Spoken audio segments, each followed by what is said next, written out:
Welcome, ladies and gentlemen. So there is a scramble for Raila Odinga's running mate.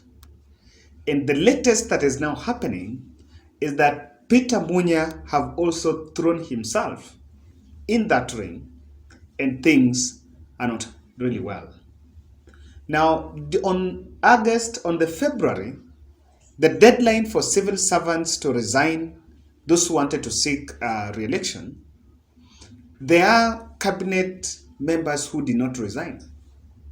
And this includes Eugene Wamalwa, Fred Matiang'i, Mutahi Kagwe, I think PS Kamau, the transport guy, Peter Munya, and BOMBSHELL. Now, all this, if you look at critically, of course, there was a trap, or rather there was a promise for them.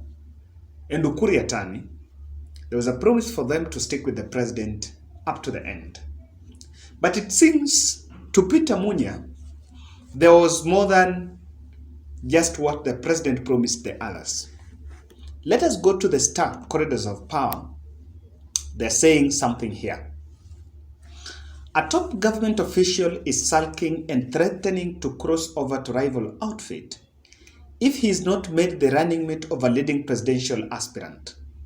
The official is said to be winning that he was prevailed upon not to resign from his high-profile job and assured he would be thrust to a higher position.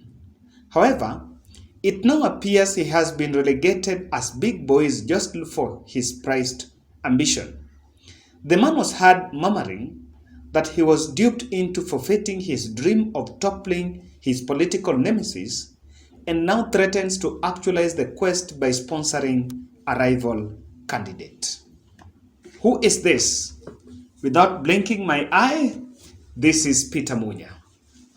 So Peter Munya, according to what the stars are really smoking here, is that he's not happy because there is a likelihood that the running mate slot, there is a likelihood that President promised him to be Raila Odinga's running mate. But as things are turning out, it seems that position is not going to be given to him. So what exactly is happening? Let me say something here. Peter Munya is not a pushover.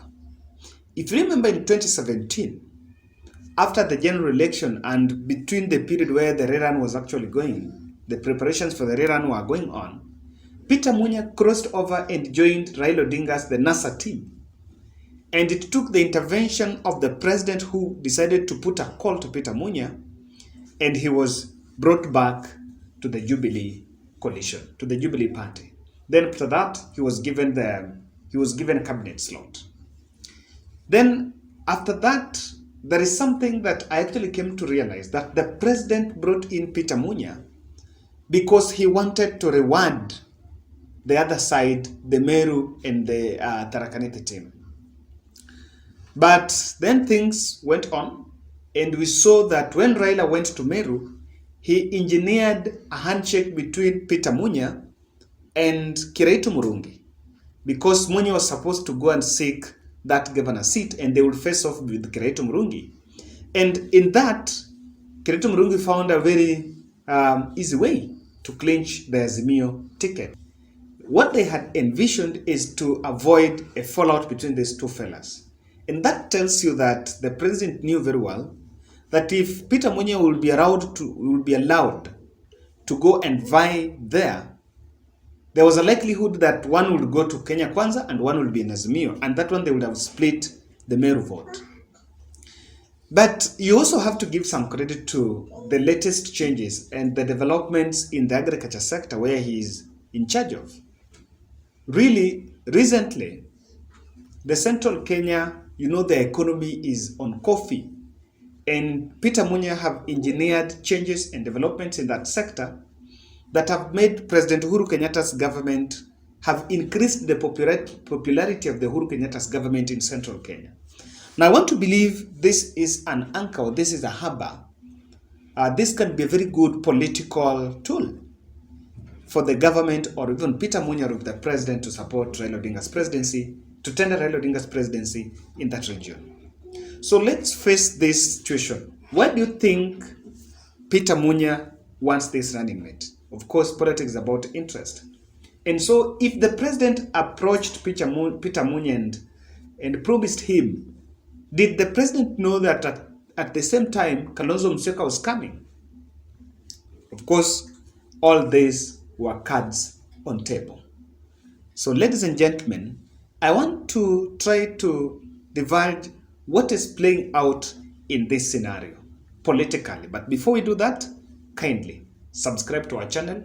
Also click the notification bell so that when we publish a video, you will be receiving the notifications of our videos. And more importantly, you can also give us your feedback. What will be the effect if Peter Munya crosses over to Kenya Kwanza?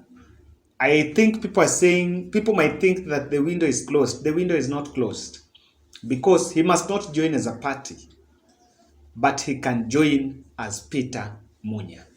Whatever was signed today, and I was following that, it is not a coalition power sharing agreement. That is just a coalition of parties, just what the NASA team did in 2007, or what they're doing is what the Azimio team were doing in KICC. So that one is allowed, but there is no coalition, there is no power sharing agreement within those two parties. So my yesterday analysis still stands relevant. Now, if Peter Munya crosses the other side, what can he get? I don't know.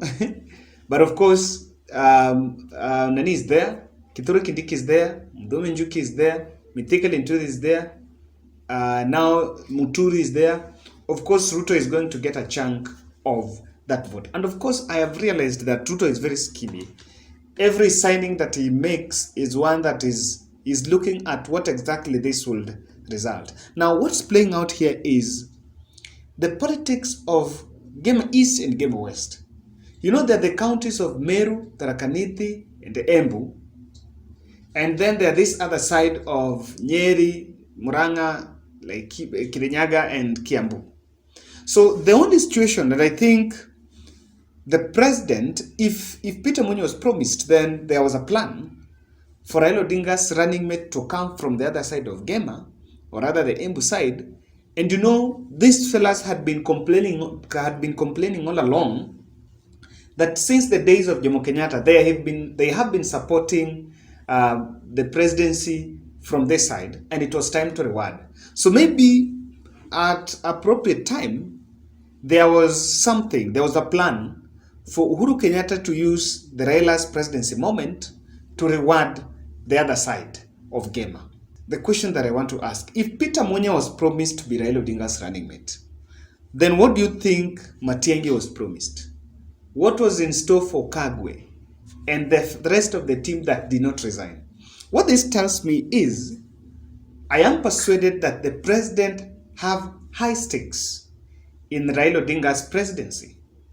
And of course, the squabbles that are here are the squabbles like the Kalonzo Musyoka squabbles are here, and I think they are also hurting the president, because what this shows is, remember, even Ukuri Yatanyi was told not to go and seek re-election.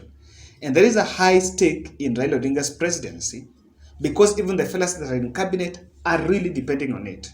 So someone was asking me, why do you think CJ Matiang'i changed the tone on when he was appearing in parliament, when he was being asked about what William Ruto owns? Initially, he was really blowing hot, but recently he said he doesn't know. That doesn't mean that he's also supporting the other side, but again, that will be stretching it too far. Number 3, there is something that is also coming out, is emerging factions as the race of running mate heats up. The meeting that was held by Raila Odinga and Murathe, Oparanya and the team in Atuli's home over the weekend, in that meeting, the only potential running mate for Raila Odinga there was Peter Kenneth. And Peter Kenneth had been fronted as the front runner to be Raila Odinga's running mate. But it seems that even the president had a secret card in Peter Munya. And remember, initially, it was like the Jubilee were going to give the running mate. And Peter Munya is not a member of Jubilee, he's a member of PNU, but PNU is working with Jubilee. So while there is the Murathe and the other team, and they want to think it is the I want to be persuaded it is the Mount Kenya Foundation team that are fronting Peter Kenneth. It seems there is also another camp in State House, or another faction in State House, that is fronting Peter Munya. While at the same time, Raila Odinga and the ODM team wants Martha Karua. So opinions are divided, and this is what is playing out here. And could it also mean that Deputy President is also trying to ask Peter Munya to support him? Is he also in talks? Everything is possible because politics is about the interest. I will not be shocked if Peter Munya resigns and joins the other side. But again, it will be so late. And again, lastly, I think the entry of Peter Munya, announcement by Alfred Mutua, could be a ploy by Raila and Uhuru to neutralize this concentrated call by Kalonzo Musyoka that he must be Raila Odinga's running mate. So when Peter Munya comes and also states that if you don't give me running mate, I'm going to cross over to Kenya Kwanza. Remember, Alfred Mutua had also mentioned that I can also be Raila Odinga's running mate, or I can also cross over. Then the Central Kenya scramble. This will be here to neutralize the aspect that Kalonzo is also saying. Because what Kalonzo is feeling is this, that if I don't get the running mate, then I can chart my way forward differently. But if everyone else is then saying that I also need that running mate, then it will beg the question that I asked in my previous analysis: where is the winning arithmetic? And that is what is going to edge Kalonzo Musyoka. So what I see is this is not a coincidence. And I feel if Peter Munya was promised this position, even it will be now too late for him to realize that he is not even the person that is going to get it. He will be sticking to Raila's side. And I've not seen, apart from the Meru rally, the electric Meru rally, I have been seeing him doing campaigns alone, but he's not been so much close to Raila Odinga. So it might be it was a private card, but I want to feel it would also be a ploy to neutralize this selfish demand by Kalonzo Musyoka to be Nani's running mate. Now, last, ladies and gentlemen, I don't know what you think about this. I was just discussing about the Peter Munya, then I remembered that over the weekend there was a very big contradiction between someone called Paul Mwirigi, who was awarded a car by the president, and Peter Munya went there and told him that you are so ungrateful because president awarded you a car, now you are crossing over the other side. Then I think the guy was threatening he wants to return the car. What do you think about that? Because my own understanding is sometimes politicians like blowing things out of context. And if this guy is going to do this, do you think it is right to return the car? It's about, what do you think? Now, ladies and gentlemen, I want to remind you of something here from Instalight. That's what I'm checking here. Now, are you in a place where you experience a bit of that blackout, especially frequent blackouts? Now, what you need to do, you need to check out the Instalight guys because they have power backup systems, and they install these power backup systems in customized. They customize it to what you want, all the way from 125,000 package to 195,000 package, depending on what you want. If you check this poster, you'll see exactly how this will be a benefit to you. And also, you can contact them at their number 0722 818 883. And please tell those guys that you've been sent by Kevin Oduor.